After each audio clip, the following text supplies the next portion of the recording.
یہ سلسلہ سیدنا امام زین العابدین رضی اللہ تعالیٰ عنہ سے لے کر آج تک صوفیاء اور اولیاء کی جماعت میں جاری و ساری ہے۔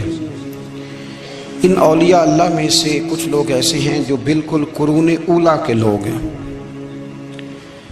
جو صوفیاء کی جماعت میں سابقون الاولون کہلاتے ہیں۔ ان میں ایک بہت بڑا نام داتا گنج بخش علی حجویری کا ہے۔ حضرت ابو الحسن سید علی بن عثمان حجویری رحمۃ اللہ علیہ، داتا صاحب رحمۃ اللہ علیہ کے وصال کو تقریباً 1000 سال ہونے کو۔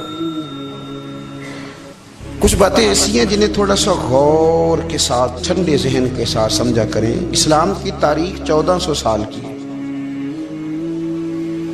1000 سال پہلے کے داتا صاحب بزرگ ہیں۔ داتا صاحب فرماتے ہیں میں اس زمانے میں مرید ہوا، مجھے اجازت ہوئی، میں نے اپنے مرشد کی خدمت کری، پھر مجھے حکم ہوا، اپنے قلم سے لکھتے ہیں، پھر میں لاہور آیا۔ اگر 1000 سال پہلے سے پیری مریدی کا، طریقت کا، تصوف کا سلسلہ جاری ہے، آج لوگ کہتے ہیں یہ نئی بات ہے، یہ کل شروع ہوا ہے۔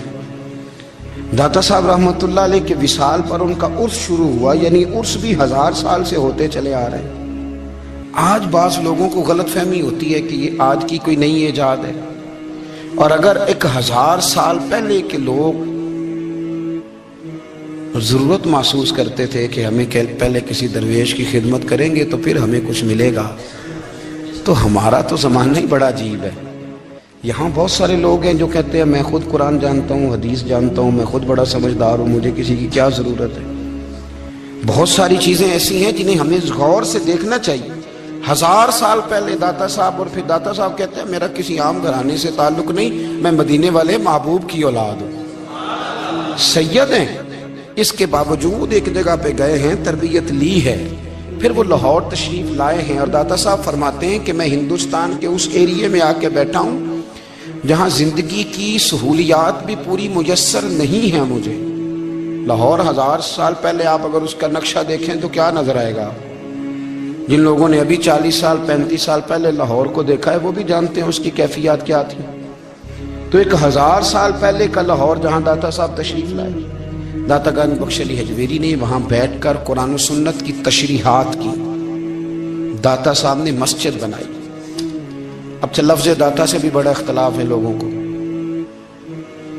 حالانکہ داتا کا معنی دینے والا، اور اللہ کے جو 99 نام ہیں نا، یہ ہماری مسجد میں بھی لکھے ہوئے ہیں، ان 99 ناموں میں سے کوئی نام داتا ہے؟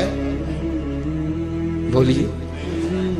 ایسے لوگ کہتے ہیں یہ تو اللہ کا اسم، بھئی یہ لفظ داتا تو ویسے ہی عربی کا لفظ ہی نہیں ہے۔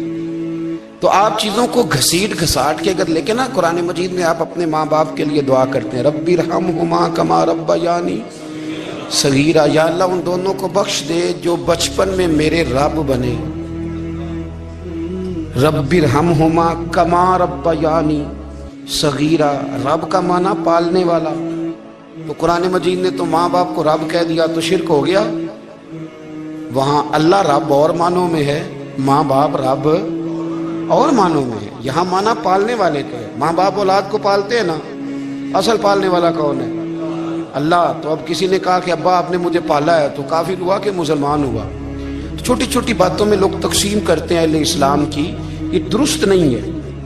قرآن مجید نے حکم دیا کہ ان کے لیے دعا کرو ان لفظوں کے ساتھ۔ تو داتا کا معنی ان کا لقب ہے، یہ معروف لقب ہے ان کا، اس کا معنی دینے والا۔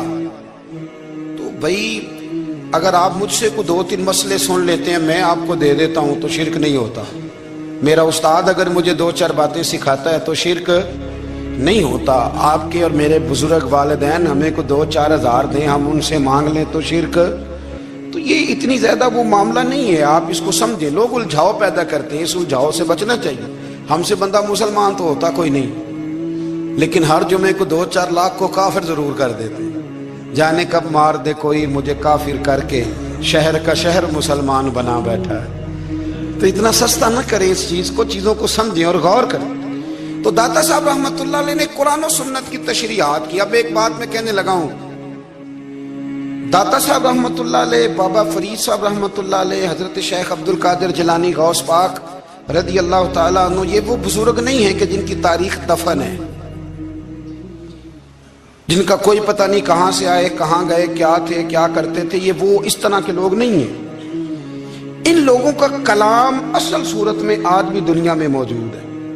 بابا فرید کی تحریریں موجود ہیں، حضرت غوث پاک کی کتابیں موجود ہیں، داتا گنج بخش علی حجویری کی کشف المحجوب شاید دنیا کی ہر زبان میں ملتی ہے۔ اب میں جو بات کہنے لگا ہوں اس پر غور کرنا، اگر کشف المحجوب آپ پڑھیں نا ساری، تو سب سے پہلے وہاں ملنگوں کا داخلہ بند ہوگا، کوئی ملنگ آپ کو نظر نہیں آئے گا، چونکہ داتا صاحب کی تعلیمات بالکل اس کے برعکس ہیں۔ فوری طور پر وہاں عورتوں کا داخلہ بند ہوگا، چونکہ داتا صاحب کی تعلیمات اس کے بالکل برعکس ہیں۔ میلے ٹھیلے یہ ساری چیزیں وہاں بند ہوں گی۔ یہ کوئی کہیں نہیں داتا صاحب نے کہا کہ پنڈی سے پیدل آنا بڑے بڑے جھنڈے اٹھا کے اور میرے مزار پہ حاضری دینا، داتا صاحب اس کے مخالف ہیں، اس لیے کہ وہ کوئی ایسی چیز تو نہیں کہ وہ دفن ہے۔ داتا علی حجویری کی تعلیمات تو لکھی ہوئی ہیں، کتاب موجود ہے، اور ہر چیز کا انہوں نے بیان کر دیا اس کے اندر۔ علم سے شروع ہوئے ہیں وہ، علم، عمل، فقر۔ داتا صاحب نے تو کھانے کے آداب بھی بیان کیے، داتا صاحب نے چلنے کے آداب لکھے ہیں کشف المحجوب کے، داتا صاحب نے بولنے کا شریعت میں کیا طریقہ وہ بھی بیان فرمایا۔ داتا صاحب نے تو کوئی ایسی چیز نہیں ہے جو آپ کہیں کہ باہر سے لے کے جانی پڑے۔ مسئلہ تو یہ ہے کہ یہ جو کچھ ہو رہا ہے، ایک آدمی ان کی قبر سے پھول اٹھاتا ہے اور وہ کسی کے گلے میں ڈالتا ہے تو اس کا بھی اسے 400-500 روپیہ نذرانہ چاہیے۔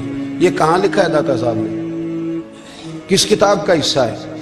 ان کے مزار کو آپ جس مرضی چیز سے غسل دیں، اور داتا صاحب نے نہیں کہا تھا کہ سندل لے کے آنا تو میری قبر کو غسل دینا، انہوں نے کہیں نہیں کہا۔ کیوں زیادتی کرتے ہیں مشائخ کے ساتھ؟ میرے اعلیٰ حضرت فاضل بریلوی رضی اللہ تعالیٰ عنہ سے کسی نے پوچھا تھا، ہم بڑی لوگوں کی باتیں سنتے ہیں، مزارات پہ لوگ جاتے تھے تو نفع ہوتا تھا، اب کیا بات ہوئی؟ اب اس طرح سے ہماری دعائیں مستجاب نہیں ہوتی۔ تو اعلیٰ حضرت فرمانے لگے، تم بزرگوں کے مزاروں پہ غیر شرعی کام کرتے ہو، اللہ والے تم سے ناراض ہو گئے، وہ تو تم سے ناراض ہیں، وہ تمہاری سفارش کریں گے اللہ کی بارگاہ میں، وہ تو ناراض ہیں تم سے۔ تم وہاں جا کے جو کچھ کرتے ہو وہ ان کو راضی کرنے والا ہے کہ ناراض کرنے والا ہے؟ تو داتا صاحب نے تعلیم، سب سے پہلے آپ نے اسبات علم کا باب باندھا ہے، اور آیت یہ لکھی ہے پہلے، انما یخشی اللہ من عبادہ العلماء۔ آپ فرماتے ہیں علم ہوگا تو بندہ اللہ سے ڈرے گا۔ اور بڑی یہ سخت بات ہے، پر داتا صاحب نے لکھی ہے، میری مجبوری ہے، تعلیمات داتا گنج بخش موضوع ہے، یہ بات کرنی پڑے گی۔ داتا صاحب کہتے ہیں جو بندہ بغیر علم کے فقیری کا دعویٰ کر جائے وہ اسی طرح ہے جس طرح کنویں کے گرد بیل پانی نکالنے کے لیے گھوم رہا ہوتا ہے، وہ چلتا تو رہتا ہے پر اس کی منزل کوئی بھی نہیں ہوتی، وہ گھومتا تو رہتا ہے پر اسے نتیجہ کوئی ملتا نہیں۔ فرماتے ہیں وہ اس بیل کی طرح ہے کہ گھومتا تو رہے گا پر کوئی منزل اسے میسر نہیں آئے گی۔ اگر کوئی منزل لینا چاہتا ہے تو پہلے اللہ کی کتاب پڑھے اور مدینے والے محبوب کی حدیث یاد کرے، پھر اسے منزل نصیب ہوگی، ورنہ اس کے لیے کوئی رستہ تعین ہو سکتا۔ اور داتا صاحب نے پھر حدیث لکھی نبی کریم علیہ السلام کی، فرماتے ہیں کچھ علم حاصل نہیں کرتے، کچھ علم لیتے ہیں پر اس سے نفع نہیں لیتے، پتہ ہوتا ہے پر عمل نہیں کرتے۔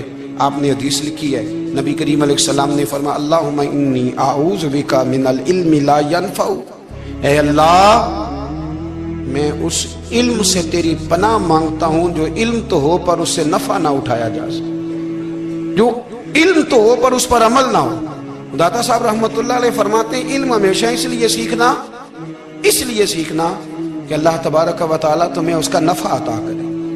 اور پھر آگے بڑھتے ہیں تو آپ فرماتے ہیں جب علم سیکھ لو تو پھر نہ اللہ رسول سے عشق کرنا، فرماتے ہیں پھر نمازیں پڑھنا آسان ہو جائے گا، روزے رکھنا آسان ہو جائے گا، قرآن مجید پڑھنا آسان، محبت کرنا۔ اور آپ نے مثال دی، جہاں بھی کوئی بات سمجھاتے ہیں ایک مثال دیتے ہیں، مثال دی، فرمانے لگے حضرت عبداللہ ابن مبارک رحمۃ اللہ تعالیٰ علیہ، آپ فرماتے ہیں میں شروع میں ایک عورت پہ عاشق ہو گیا تھا، سمجھانے کے لیے بات کرتے ہیں، عاشق ہو گیا تھا ایک عورت پہ، تو میں نے عشاء کی نماز اس کے محلے میں جا کے پڑھی، چونکہ میرا مذہبی گھرانے سے تعلق تھا، نماز میں پڑھتا تھا، تو امام صاحب جو تھے نا، یہ داتا صاحب نے لکھا ہے کشف المحجوب، امام صاحب نے نا آیات ذرا لمبی پڑھی، تو میرے دل میں خیال آیا کہ مولانا آپ تو فارغ ہیں تو ہمیں تو اور بھی کام ہے، تو کہتے ہیں نماز سے فارغ ہو کے میں اس کے گھر کے چکر لگاتا تھا،